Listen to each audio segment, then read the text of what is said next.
Graça e paz, amados.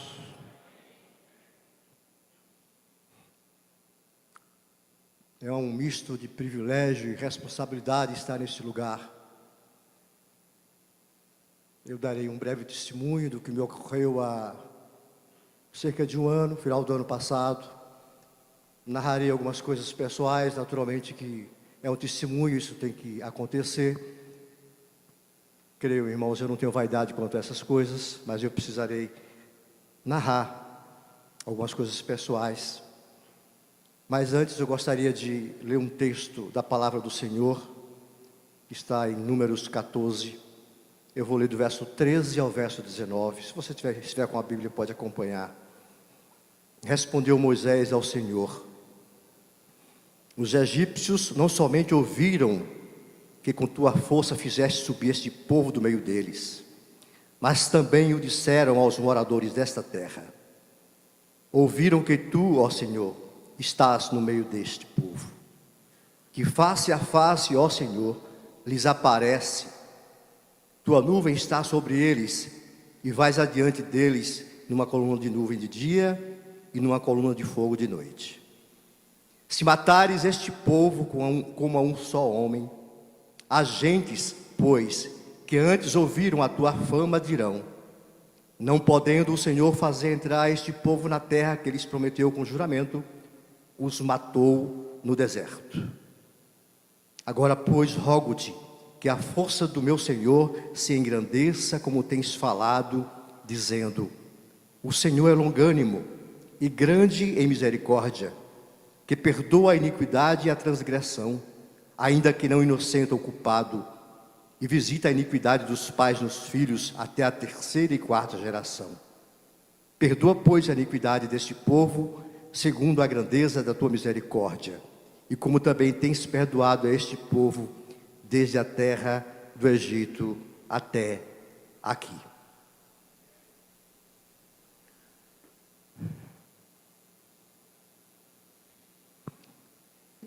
Meus amados, em 1988,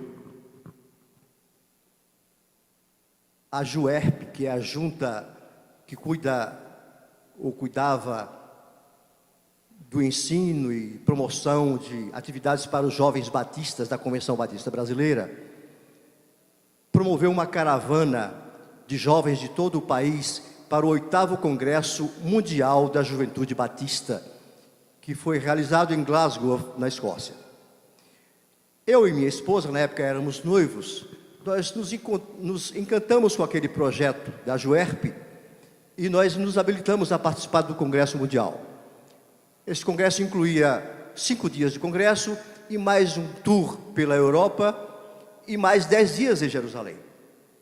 E era um preço muito bom e parcelado em 10 vezes, coisa abençoada. E nós então fomos nessa caravana, grande caravana de jovens brasileiros, para esse congresso em Glasgow. Irmãos, foi uma experiência maravilhosa, experiência que marcou nossas vidas. E depois que nós casamos, nós tivemos então filhos, e aquilo ficou na minha mente, no meu coração: um dia eu quero levar meus filhos para conhecer a Europa, para conhecer o chamado primeiro mundo. E alimentei esse sonho durante muitos anos. E aí surgiu uma oportunidade. Nós então começamos a planejar de fato essa viagem de sonhos da família. Começamos a nos organizar financeiramente, a fazer as reservas. Houve uma janela de oportunidade na faculdade dos dois, que a gente então pôde organizar essa data. Foi em julho e agosto do ano passado. E então nós, tudo pronto, compramos as passagens, tudo reservado, e fomos para uma viagem de 25 dias. Eu tenho 3 pontes de safena e uma ponte de mamária. A minha família tem uma herança, infelizmente, da minha mãe, e todos os filhos têm problema cardíaco. Eu tenho um acompanhamento médico, sempre tive acompanhamento médico, nunca tive muitos problemas com a cirurgia foi um sucesso, graças a Deus. Então, fui ao médico, fiz algumas revisões, estava tudo ok, nós embarcamos. Nós chegaríamos em Londres com transbordo, conexão em Lisboa. Quando estávamos próximos a descer em Lisboa para conexão, isso na madrugada, de manhã cedo, o avião começou a descer, o piloto avisou que estaríamos descendo em Lisboa, e eu comecei a sentir um incômodo muito forte. Comecei a sentir um enjoo muito forte, um aperto no coração, no peito, e achei que era porque dormi mal, faço uso de CPAP, eu tenho apneia do sono, e naquela noite eu não fiz uso de CPAP, e não tive uma noite boa de sono, achei que era consequência disso. Levantei da poltrona e comecei a andar no corredor, andei um pouquinho, estirei os pés, mas o enjoo e o incômodo não passava, e então, daqui a pouco já apareceram as luzinhas de apertar o cinto, porque o avião começou o procedimento de pouso. E nós estávamos, esses aviões transcontinentais são muito grandes, eles têm 3 fileiras, uma fileira de 2 lugares, fileira de 3 lugares e outra fileira de 2 lugares. Meus filhos e minha esposa estavam no meio, na fileira de 3 lugares, e eu ao lado deles, na fileira de 2 lugares. Então eu voltei, aquela agonia, aquele enjoo. Aí, quando começou, de fato, o avião desceu, o avião dá uns tombos, cada tombo que ele dava, eu piorava um pouco mais, comecei a faltar ar, sentei na poltrona, ao lado da minha família, e cada vez piorando e faltando ar, e o enjoo aumentando, e o incômodo no peito aumentando, e então, daqui a pouco, veio o aviso de favor, todos colocarem os cintos, nós estamos em procedimento de descida, e vamos pousar em Lisboa. Aí eu precisei falar, eu já estava muito mal, e precisei falar, eu falei para meus filhos, para minha esposa, meu filho estava próximo a mim, meu filho é estudante de medicina, já no final do curso, eu disse, eu não estou passando bem. Ele se assustou, minha esposa se assustou, todos se assustaram, o que é que você tem, o que é que você tem? Eu digo, eu não consigo respirar. E cada dia, cada vez piorava mais, cada vez que o avião dava um tombinho, o avião quando está descendo, vocês lembram, ele dá um tombinho assim de vez em quando, cada vez que dava um tombinho, eu sentia que a minha pressão subia, e um calafrio, e faltando ar, eu já não conseguia mais respirar, cada vez piorando mais. E aí meu filho percebeu a gravidade e chegou próximo de mim. Aí, além de eu não conseguir mais respirar, eu já não conseguia mais ficar em pé, já comecei, as pernas não se aguentavam mais, e quando eu falava, a voz já estava embolada, e meu filho, percebendo a gravidade, em algum instante, ele falou para minha esposa, mãe, ore por papai. Meu filho é muito tranquilo, ele não se afoba com pouca coisa, mas ele percebeu a gravidade, mamãe, ore por papai. E ele me segurou, não aguentava mais ficar em pé, e naquele instante eu percebi a gravidade da minha situação, eu percebi que eu estava próximo a uma parada cardiorrespiratória. Depois eu fiquei sabendo algumas coisas que eu vou narrar, me foram contadas por minha esposa ou por meu filho.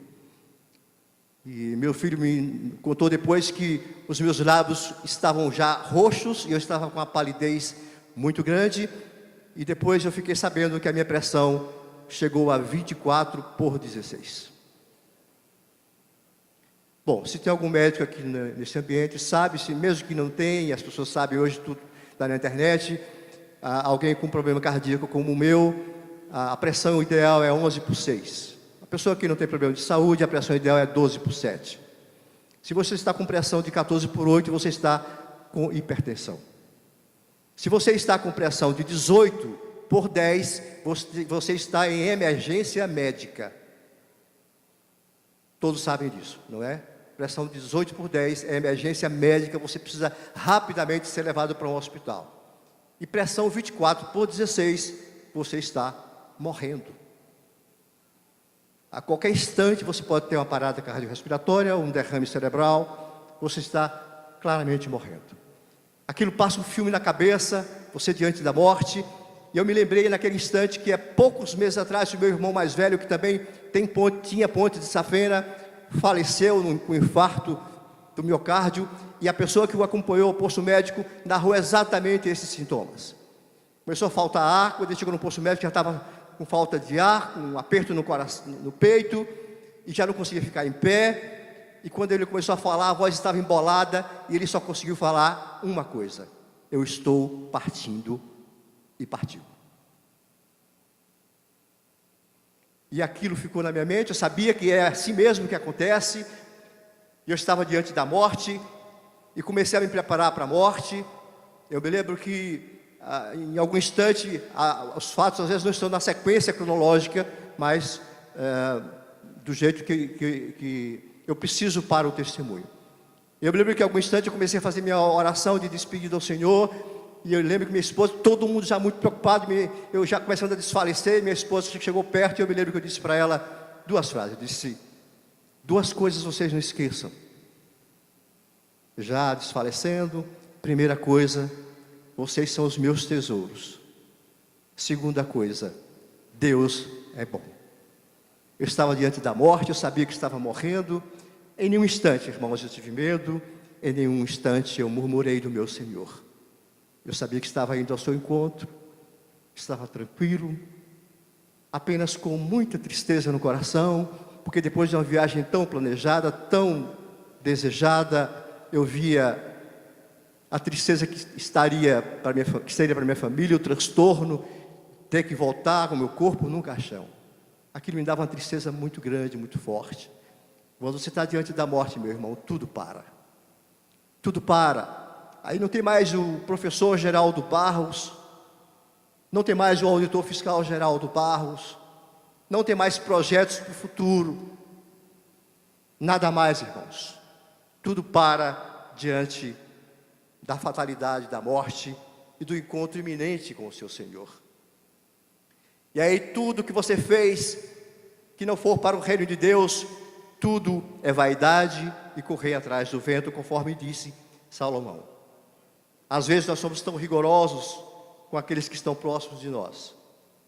Às vezes somos tão apressados em julgar, tão displicentes em dar um bom testemunho, tão descomprometidos com o reino de Deus e a sua justiça. Jesus criticou aquele homem que, depois de um ano de fartura, disse: eu derribarei os meus celeiros e construirei novos celeiros, e guardarei a minha fartura e direi à minha alma: regala-te, ó minha alma, porque eu tenho fartura para muitos anos. E Jesus considerou aquele homem louco e disse: louco, hoje te pedirão a tua alma, e o que tens preparado para quem será? Diante da morte, meus irmãos, tudo para. Eu estava ali diante daquela iminência, diante do meu Senhor, com aquela tristeza grande, morrendo, cada vez mais desfalecendo. E eu sabia que se eu desfalecesse, a minha volta seria praticamente impossível. A gente vê em alguns filmes e alguns documentários, quando a pessoa está morrendo, quem está dando socorro precisa garantir que ela não desfaleça, porque se ela desfalecer, fica muito difícil ela retornar. E geralmente é assim que acontece. Não, você não pode desfalecer, fique ativo, fique. As pessoas que já assistiram o filme sabem que acontece isso, porque a pessoa, quando desfalece, fica muito mais difícil prestar socorro.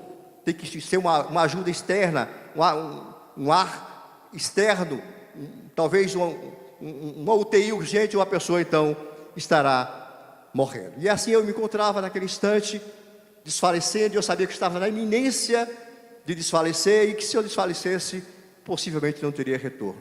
Então eu comecei a fazer a minha oração de despedida ao Senhor, pedi perdão pelos meus pecados, entregando a minha vida ao Senhor, pedindo perdão por aquilo que o Senhor colocou para eu fazer, que eu não tinha conseguido fazer. Estava já na iminência de desfalecer, quando veio à minha mente, do nada, uma frase: o argumento de Moisés. E segunda vez, à minha mente, a mesma frase: o argumento de Moisés. O argumento de Moisés foi esse texto bíblico que eu acabei de ler para vocês. Eu então comecei a orar com a voz embolada, já meu filho me levando para uma área reservada do avião, porque a essa altura estava um reboliço, o pessoal da tripulação já me ajudando a ir para uma área reservada. Enquanto isso, eu comecei a orar com a voz embolada, e minha esposa ficou preocupada, que parecia que eu estava delirando. Mas bem sou eu. O que é que está havendo? O que é que está havendo? Eu só estou orando com aquela voz embolada, e orando, e comecei a clamar ao meu Senhor naquele avião, enquanto estava transportado para uma área reservada para a tripulação. Eu comecei então a orar: meu Senhor, eu quero orar ao Senhor como orou o teu filho Moisés nesse momento. O Senhor sabe que eu fui um bom filho.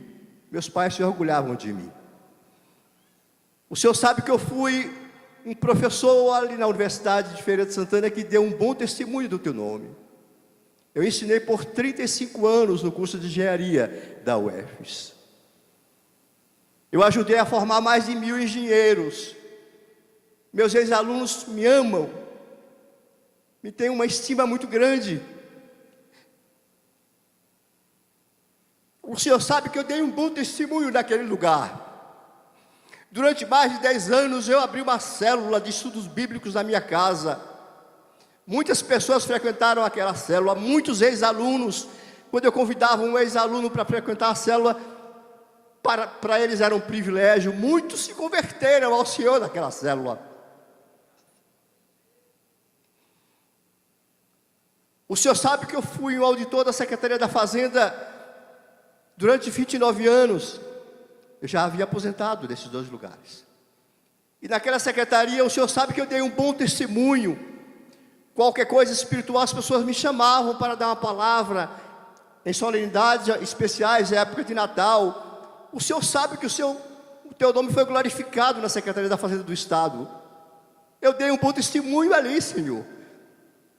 Quando eu me aposentei, eu cumpri uma tradição da minha inspetoria de dar um almoço de confraternização para os colegas. E eu dei um almoço. E eu fui em Salvador e convidei a alta cúpula da Secretaria da Fazenda, porque eu tinha desenvolvido alguns trabalhos de muita projeção na Secretaria da Fazenda. E eu era muito conhecido. E para surpresa minha, é uma coisa muito rara, toda a alta cúpula da Secretaria da Fazenda, exceto o secretário da Fazenda, esteve presente no meu almoço de despedida. Ali foi quase que um culto, as pessoas saíram tão emocionadas com tudo que aconteceu. Senhor, eu dei um bom testemunho naquele lugar. Essas pessoas todas sabem que eu estou em viagem de férias. Não permita, Senhor, que eu volte no caixão. O que dirão essas pessoas? As pessoas sabem que eu sou um homem temente ao Senhor.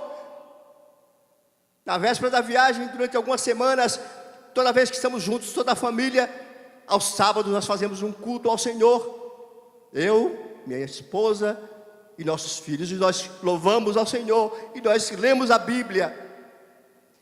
E aí, na véspera da viagem nós orávamos, e eu dizia em minha oração: Senhor, abençoa a nossa viagem. Se alguma coisa grave estiver por acontecer, aborta essa viagem, Pai. E eu orei mais de uma vez isso, e eu argumentei: Senhor, os meus filhos me ouviram orando falar isso. E como é que o Senhor vai permitir que eu morra? O que vão pensar os meus filhos da minha fé, da minha oração? Não tem validade. Mas eu não murmurei ao meu Senhor. Eu não reclamei. Eu só orava. Enquanto isso, meu filho me carregava, minha esposa junto, e alguns comissários para essa área reservada. E minha esposa pedia ajuda. Minha esposa bradava: cadê aquelas máscaras? Meu esposo não consegue respirar, e eu piorando cada vez mais, e já desfalecendo. Meu esposo não consegue respirar, cadê as máscaras de oxigênio? E a tripulação muito despreparada. Não, aquelas máscaras só quando há descompressão da cabine, não é para esse instante. Minha esposa disse: meu marido tem um aparelho de CPAP, arranja um lugar para ligar o CPAP, para ajudar na respiração dele. CPAP é o aparelho que ajuda na respiração para quem tem apneia. E a moça, com toda a má vontade: não, nós não podemos fazer isso sem a presença de um médico. Minha esposa disse: e tem médico aqui? E a aeromoça, cada vez que minha esposa argumentava, ela botava um gosto ruim. Vocês não têm uma maleta de primeiros socorros? Ela disse: tem. Abra a maleta. Cadê a maleta? Só pode abrir com a presença de um médico. E cadê o médico? Não tem um médico nesse voo. Ela disse: nós não sabemos e não podemos perguntar agora, porque o avião está pousando. E minha esposa disse, e ela disse: volte para o seu lugar, na hora que pousar nós providenciaremos ajuda para o seu esposo. E minha esposa bradou: não, eu não voltarei para o meu lugar. Peçam um médico. Se vocês não pedirem, eu vou gritar pedindo um médico. E aquela aeromoça viu que minha esposa não iria permitir que pousasse o avião. E então começou a pedir uma socorro, perguntando se havia naquele lugar algum médico. Antes que ela concluísse a pergunta pelo microfone, minha esposa saiu no corredor do avião e gritou: há um médico nesse avião! Na frente dela, levantou a mulher e disse: eu sou médica.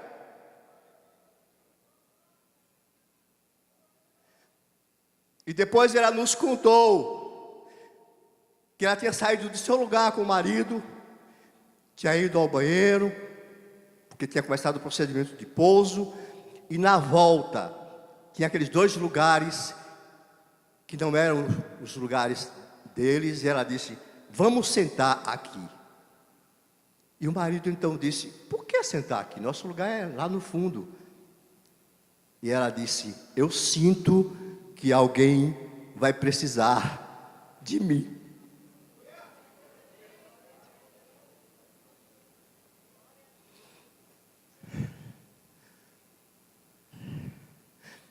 Doutora Rita Lavinha, é esse o nome dela. Médica oftalmologista, tem uma clínica em Salvador, uma clínica muito conhecida. E então, quando ela disse isso, ela entrou naquele lugar reservado, que estava vizinho, e ela viu a gravidade da situação, e ela começou a fazer massagem no meu coração, e ela disse: seu Geraldo, vai ficar tudo bem, seu Geraldo, porque ela sabia, se eu desfalecesse, praticamente eu não voltaria. Começou a fazer a massagem: vai ficar tudo bem, seu Geraldo, eu estou aqui com o senhor, vou lhe ajudar, eu sou médica, vou lhe ajudar. Massageava meu coração, e eu não conseguia respirar. E ela então pegou um aferidor de pressão e mediu minha pressão. E aí foi que eu fiquei depois sabendo que a minha pressão estava em 24/16. Ela então, vendo a gravidade da situação, pegou imediatamente, trazia na bolsa uma cartela de captopril e colocou um captopril na minha, pediu que eu colocasse embaixo da minha língua aquele captopril. Enquanto isso, a aeromoça conseguiu uma poltrona onde havia uma tomada para ligar o aparelho, o CPAP. Minha esposa nunca tinha armado um CPAP. O CPAP a gente carrega desarmado, todo desarmado. Minha esposa nunca tinha armado um CPAP, nunca tinha visto eu armar o CPAP. E minha esposa, em 2 ou 3 minutos, armou aquele CPAP. E eu fui levado pelo meu filho para aquela poltrona e colocou o CPAP. Enquanto isso, o avião já estava em procedimento de pouso, todos tiveram que amarrar os cintos. Minha esposa amarrou o cinto próximo de mim, e eu então fui colocar no CPAP, e o avião pousou. E logo depois do avião pousar, aquela médica retornou e mediu a pressão, e eu ouvi ela dizer: a pressão ainda está em 22. E colocou mais um comprimido de captopril embaixo da minha língua.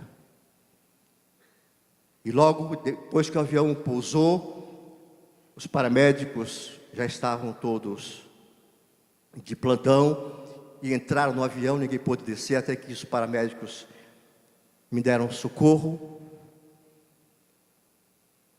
e me colocaram numa ambulância urgente, me levaram para o hospital,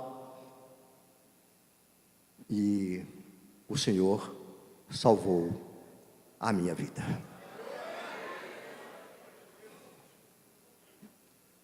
Algumas perguntas que eu quero fazer na conclusão do meu testemunho.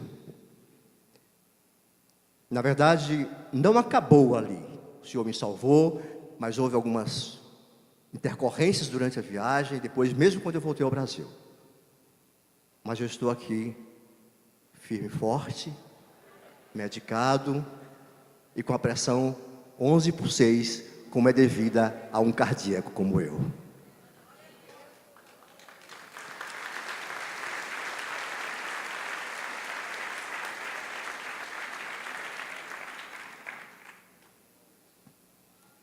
Mas sabe, meus irmãos, eu queria fazer uma pergunta para você.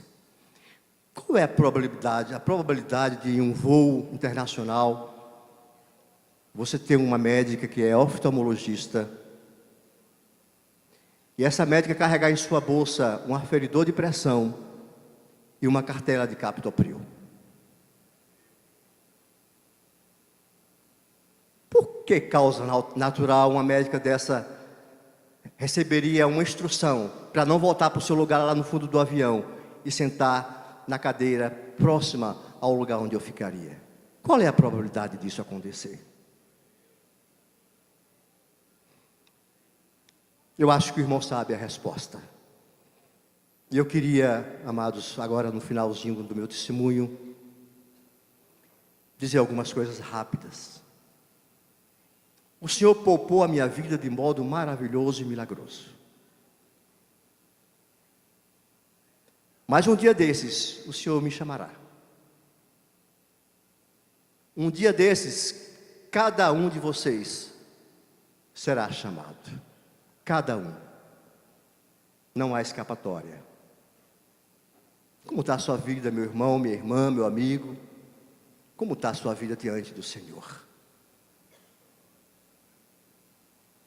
Diante da proximidade da morte, irmãos. Nada do que nós construímos ou pensamos que construímos tem nenhum valor. Só tem valor aquilo que você plantou para a eternidade. Diante da face do teu Senhor, não há argumentos. Diante do justo juiz, não há argumentos. Só o que você plantou no reino de Deus tem algum valor. O amor plantado, as coisas feitas para o Senhor e para o seu reino, só isso tem valor. Todo o resto é vaidade e correr atrás do vento. Eu queria que você meditasse nisso nessa noite. O Senhor te trouxe aqui talvez para ouvir esse testemunho. Um dia eu serei chamado. Um dia cada um de vocês será chamado. Que você esteja preparado para o encontro com o teu Senhor. E que o Senhor abençoe a tua família, a tua casa e todos os teus. Em nome de Jesus. Amém. Obrigado, irmão. É isso aí.